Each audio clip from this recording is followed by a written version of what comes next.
How many atoms are in 3.80 moles of atoms? Huh? So here we're looking for the number of atoms given a mole. So before we said that 1 dozen is equal to 12 things. We relate it to the mole.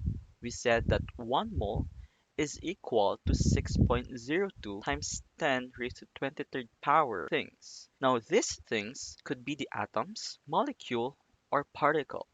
Now let's go back to the problem, but this time let's make it dozen. How many atoms are in 3.80 dozens of atoms? So this will be like this. 1 dozen is equal to 12 atoms. Replacing the values, this will give us 3.80 times 12, which is 45.6 atoms. Now let's go back to the original problem. How many atoms are in 3.80 moles of atoms? Again, we said that 1 mole is 6.02 times 10 raised to the 23rd power. So this will give us 3.80 times the Avogadro's number.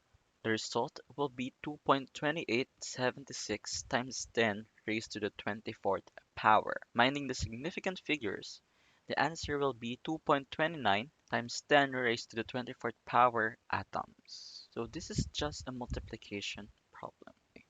So now let's use the conversion factor. The first step is to draw the sort or the table. Now, put what is given to the upper left. Put what is being asked to the upper right. Now put the unit of the given in the bottom so that the unit will cancel. Remember, we have this relationship. 1 mole is equal to 6.022 times 10 raised to the 23rd power. This is the number of particles. So in this problem, it is atoms. Just put the numbers where they belong. So mole in the bottom, Avogadro's number in the top. Canceling the units, this will give us 2.28836 times 10 raised to the 24th power. Since we only have three significant figures, the answer will be 2.29 times 10 raised to the 24th power, which is the same number that we got earlier. I am shooketh. Now let's try this one. How many moles are in 2.23 times 10 raised to the 24th power nitrogen atoms? So in this case, we are given the number of atoms. We are asked for the number of moles. So remember again the relationship. Now let's go back to our roots. Let's use the dozen. Okay?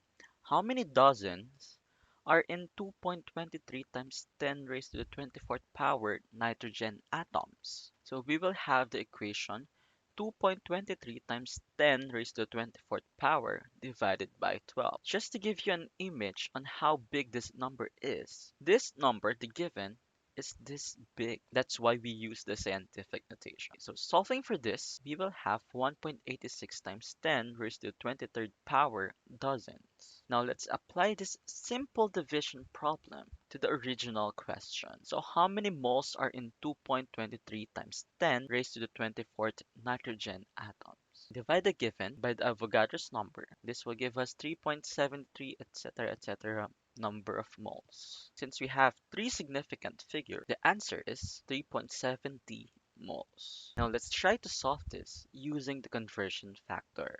The first step is to draw the table, the T table, or if you want to call it the sword, then you may do so.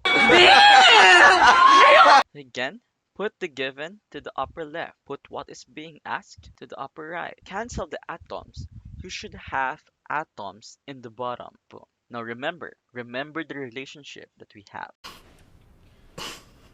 1 mole is equal to Avogadro's number of particle. 1 mole is equal to 6.022 times 10 raised to the 23rd power atoms. Now inserting the numbers, we will have the conversion factor 1 mole over the Avogadro's number. Canceling the units, this will give us 3.70 moles. To summarize, when you are given a mole to number of particles, you just have to multiply the number of moles to the Avogadro's number over 1 mole. On the other hand, if you are given the number of particles and you are asked to get the mole, you have to multiply it to 1 mole over the Avogadro's number. Check the other video for more problems. Hell no. No, no, no, no, no, no, no, no, no, no. No, no, no, no.